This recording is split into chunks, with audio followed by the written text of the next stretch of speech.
क्योंकि एक तो इसके फ्लावर की खूबसूरती ये है कि कम से कम 1 से सवा महीने तक सरवाइव करता है ये हाँ प्लांट के ऊपर। बिल्कुल सही। और इसके जो कलर हैं वो बिल्कुल आप ये कहेंगे कि देखने में जैसे कि भाई आर्टिफिशियल है ये तो, लेकिन ओरिजिनल चीज़ होती है बिल्कुल वो। ये आपका एक नया प्लांट बन गया है, आप इसको हैंग करिए।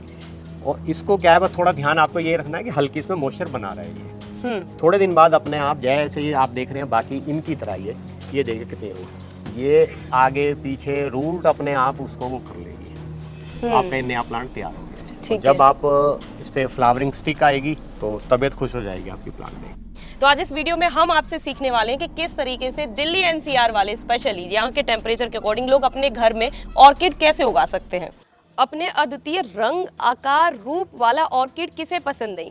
हर किसी फेस्टिवल में, बहुत अच्छी अच्छी ओकेजन पर हम ऑर्किड का फूल ही अपने पास रखना पसंद करते हैं। लेकिन क्या आपने कभी अपने घर पर ऑर्किड उगाने के बारे में सोचा है? जी हाँ, दिल्ली वाले गार्डनिंग में बहुत माहिर हैं और अपने घर पर तमाम तरीके के प्लांट्स लगाते हैं, लेकिन उनके आगे ऑर्किड को उगाना एक बहुत ही टफ काम माना जाता है कि वो नहीं उगा पाते क्योंकि यहाँ का टेम्परेचर काफी हाई रहता है। लेकिन आज मैं दिल्ली की एक ऐसी ही जगह पर आई हूँ जहाँ पर अपने घर के अंदर ही ऑर्किड उगाया जा रहा है और उसके खूबसूरत फूलों का आनंद लिया जाता है। जी हाँ, गार्डनिंग एक्सपर्ट जो कैक्टस उगाने के एक्सपर्ट हैं राजीव सूर्यवंशी जी, वो अपने घर पर ऑर्किड भी उगाते हैं। और ये आप देख सकते हैं कि बिल्कुल ही अनोखे तरीके से वुडन बाग के अंदर ही ऑर्किड को उगाया जा रहा है। तो इस वीडियो में हम उनसे पूरा डिटेल में जानकारी लेने वाले हैं कि किस तरीके से हम अपने घर पर ऑर्किड को उगा सकते हैं। इससे पहले यदि अभी तक आपने अपने YouTube चैनल यूनिक फार्मिंग को सब्सक्राइब नहीं किया है तो अभी सब्सक्राइब करें, साथ ही बेल आइकन भी दबाएं ताकि आगे आने वाली वीडियोस की नोटिफिकेशन आपको मिलती रहे। नमस्कार सर। नमस्कार। एक बार हम फिर से आपके साथ जुड़े हैं एक बहुत ही खूबसूरत चीज़ के साथ, एक बहुत ही खूबसूरत फूलों वाला प्लांट्स के साथ में। ऑर्किड पसंद तो बहुत ज़्यादा करते हैं लेकिन उगाना मुश्किल समझते हैं, लेकिन मैंने आपके यहाँ पर देखा कि आपने बड़े अच्छे से इन्हें उगा रखा है और आपने हमें फूल भी दिखाए, बेहद खूबसूरत इसके ऊपर फूल भी आए हैं। तो आज इस वीडियो में हम आपसे सीखने वाले हैं कि किस तरीके से दिल्ली एनसीआर वाले स्पेशली यहाँ के टेम्परेचर के अकॉर्डिंग लोग अपने घर में ऑर्किड कैसे उगा सकते हैं। देखिए, मेरे को ये शौक लगा 2-2.5 साल पहले लॉकडाउन के टाइम पे। मैं जैसे खाली टाइम पे थोड़ा वीडियो वगैरह देखते थे तब मैंने ये देखे। तो वैसे फ्लावर तो देखा हुआ था ऑर्किड का, आजकल जैसे वो शादी में जयमाला वगैरह और 5 स्टार में आप कहीं जाइए जो स्टेज वगैरह पे लगे होते हैं ये फ्लावर। क्योंकि एक तो इसके फ्लावर की खूबसूरती ये है कि कम से कम 1 से सवा महीने तक सरवाइव करता है ये हाँ प्लांट के ऊपर। बिल्कुल सही। और इसके जो कलर हैं वो बिल्कुल आप ये कहेंगे कि देखने में जैसे कि भाई आर्टिफिशियल है ये तो, लेकिन ओरिजिनल चीज़ होती है बिल्कुल वो। तो मैंने पहले 2 मैंने केरला से किसी उससे परचेज किए थे, ऑनलाइन मैंने ये मंगवाए थे। तो मैंने ला के फिर ये लगाया, लगाने के बाद में उसमें फिर मैंने यूट्यूब पे वीडियो मैंने सर्च की उसमें। तो हमारे दिल्ली में तो मैंने कोई नहीं देखा वैसे, लेकिन ज़्यादातर कैलकाटा की तरफ जो है वो अलग टाइप से ग्रो करते हैं। ये बेसिकली प्लांट क्या है, इसको मॉइस्चर चाहिए, इसको मॉइस्चर लविंग प्लांट है और फिल्टर सनलाइट चाहिए इनको।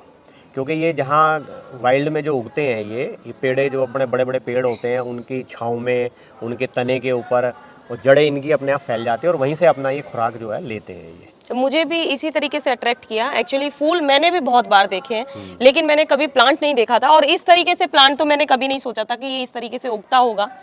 और दिल्ली एनसीआर में मैंने बहुत सारे गार्डन कवर किए हैं लेकिन मैंने किसी के घर में ऑर्किड इस तरीके से लगा हुआ नहीं देखा। यही खासियत मैं आपसे जानना चाहती हूँ सर, क्या ये बिना मिट्टी के इस तरीके से सर्वाइव करते हैं? हाँ, बिना मिट्टी के ही सरवाइव करते हैं ये। और इनको अपना एयर से और ये जो वुडन बार पे हमने हैंग कर दिया है इसको, इसी से अपना मॉइस्चर ये लेते हैं। इनको आप स्प्रे करिए और 15 दिन में या 20 दिन में आपको अगर कुछ इनको फीड करना है तो आप जो भी एनपीके इनका होता है वो आप एक बकेट लीजिए, उसमें डाल के और इनको 15 मिनट के लिए डिप कर दीजिए, उसमें छोड़ दीजिए, बस फिर दोबारा से लटका दीजिए। तो फिलहाल तो सर इन पर फूल नहीं आ रहे हैं, किस सीजन में इसके ऊपर फूल आते हैं? हाँ, अभी एक प्लांट मैंने वो अपने फ्रेंड को गिफ्ट दिया है, उस पर फ्लावर आया हुआ था वाइट कलर का। हमारी एग्जीबिशन थी, हमारे चेयरमैन साहब हैं जो, उनको मैंने गिफ्ट किया था। तो अब इसमें अभी देखें ना, अभी नई बर्ड्स स्टार्ट हो गई हैं इसमें, क्योंकि अभी डोरमेंसी में थे ये भी।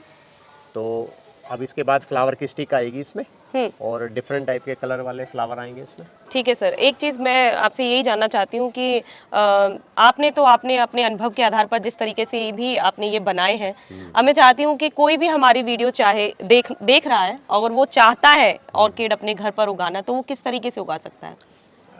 वैसे तो बड़ा ईजी है, मुझे तो काफ़ी ईजी लगा, लेकिन ये है कि अब हाँ 2-3 साल मेरे को हो गए हैं उगाते हुए।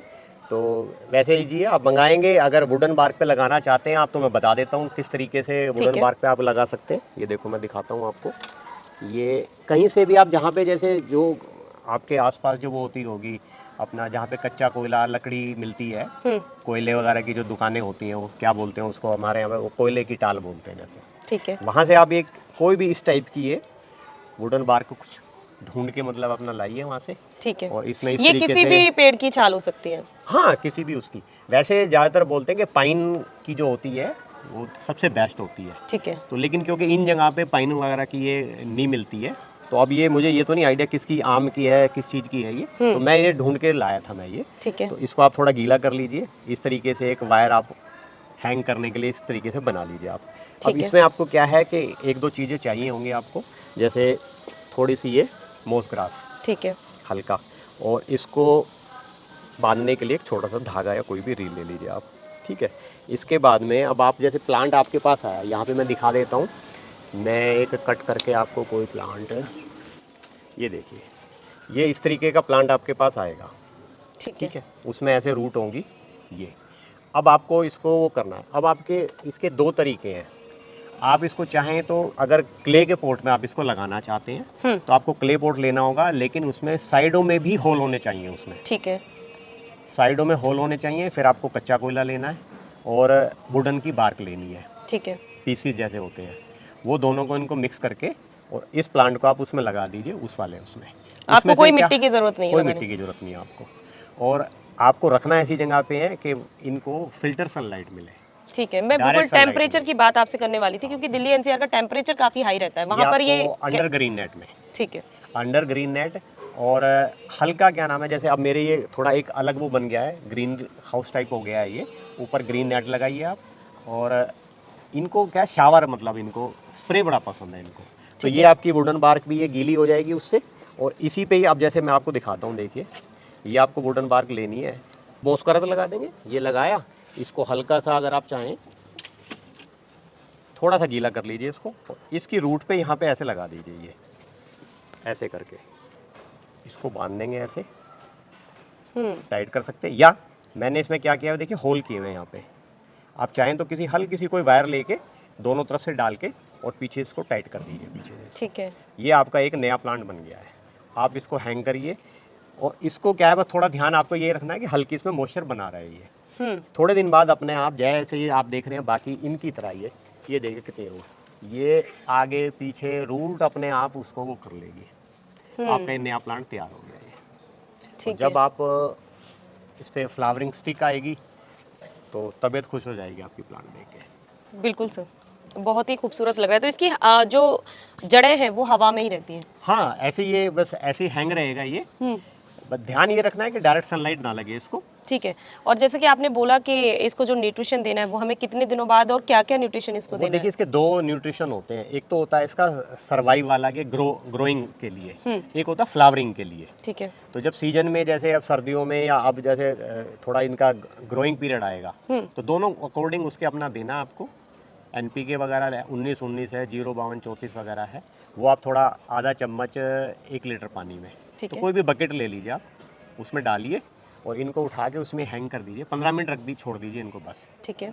दोबारा से फिर हैंग कर दीजिए इनको, कुछ नहीं करना। ठीक है। दूसरा तरीका और है कि आप जैसे स्प्रे बोतल होती है उसमें डाल लीजिए और इनकी लीफ पे और जो मोस पे या इस पे यहाँ पे रूट पे उस पे स्प्रे कर दीजिए, तो भी वो सर्वाइव कर जाएगा। और पानी कितने कितने दिनों बाद आप इस पर स्प्रे पानी करते तो हैं? अब रोज, जैसे अब गर्मियों में तो आप डेली अब देख रहे हैं कि थोड़ा पानी की जरूरत होती है प्लांट्स को, ग्रीन प्लांट को। तो जब भी आप सुबह या शाम को आपका जो शेड्यूल है उसके अकॉर्डिंग पाइप से या किसी भी उससे आप स्प्रे कर दीजिए इनको अच्छी तरीके से। ठीक है। अगर वुडन बार्क पर नहीं लगाना चाहता, जैसे कि हमने शुरू में बात करी थी गमले में लगाना चाहता, तो आपने कहा था कि उसके अंदर बहुत सारे होल करें, उसका क्या कारण है? उसका रीज़न यही है कि इनको एयर बहुत ज़्यादा चाहिए होती है। ओके। हाँ, तो उसमें क्या होगा, ये उन होल से इसकी रूट भी बाहर आ जाएंगी और अंदर चारों तरफ से एयर इनको मिलती रहेगी। ठीक है। अगर जैसे हम ये वाला प्लांट देख रहे हैं, इसकी रूट्स काफी अच्छे से ग्रो कर रही हैं, बढ़ रही हैं, तो इनको कटिंग की जरूरत पड़ती है या कितने? नहीं, मैंने ये तो मेरे को इतना आइडिया नहीं है, पर कटिंग वैसे नहीं करे तो ज़्यादा बेटर है। ठीक है। काफ़ी लंबी लंबी रूट हो जाएंगी ये तो इसकी मतलब ये है कि इसकी मैच्योरिटी है एक तरीके से, ये प्लांट आपका कितना मैच्योर हो गया है ये। ठीक है, इतनी तो लंबी रूट है इसमें। और इसका फूल कितना, 1 महीने तक तकरीबन ऐसे ही फूल रहता है? आराम से, अगर उस पर जैसे बारिश नहीं हुई या आपने डायरेक्ट कोई पानी वगैरह नहीं डाला तो मिनिमम तो 1 महीना है ही है, नहीं तो आप 40 से 45 दिन तक वो खिला रहेगा फूल आपका। ठीक है, क्या इनको इंडोर भी सर्वाइव किया जा सकता है? हाँ, सनलाइट चाहिए लेकिन मतलब इंडोर बालकनी वगैरह में? हाँ, बालकनी में आप ग्रो कर सकते हैं और वहाँ पे रोशनी आनी चाहिए, मतलब प्रॉपर डायरेक्ट सनलाइट ना हो, फिल्टर सनलाइट हो। बरांडे वगैरह में, बालकनी में लगा सकते हैं आप इनको। ठीक है, और कोई भी कीट वगैरह, कोई भी पेस्ट अटैक का कोई इनमें डर? वो तो सभी में देखो, आपको रेगुलर आपको पेस्टिसाइड अगर कुछ वो लगा है तो पेस्टिसाइड डालना होगा, नहीं तो अपना फंगीसाइड आप, जैसे बरसातों वगैरह में ज़्यादा फंगस का चांस रहता है, तो कोई भी साफ़ करके या 1-2 और फंगीसाइड आते हैं वो आप डाल के स्प्रे कर दीजिए बस। ठीक है, क्योंकि आप बहुत तरीके के प्लांट्स उगाते हैं, आपने कैक्टस भी उगाए हैं, आपने फ्रूट प्लांट भी हैं आपके पास, ये ग्रीनरी वाले जितने भी प्लांट हैं, तो आपके अनुभव के अकॉर्डिंग इनकी केयर कितना आपके लिए कुछ टफ नहीं, पड़ती अब है? तो स्टार्टिंग में थोड़ा सा, जब तक ये इस पे मतलब चलना स्टार्ट ना हो, सर्वाइव, जैसे एक बार अगर ये एक बार उस पे आपके वुडन बार्क पे हैंग होके और इसकी रूट ने वुडन बार्क को वो कर लिया है, कवर कर लिया और उस पे अपना वो बना लिया एक तरीके से, वहाँ पे पकड़ बना लिया है, फिर अब समझो आपका प्लांट सर्वाइव कर गया है।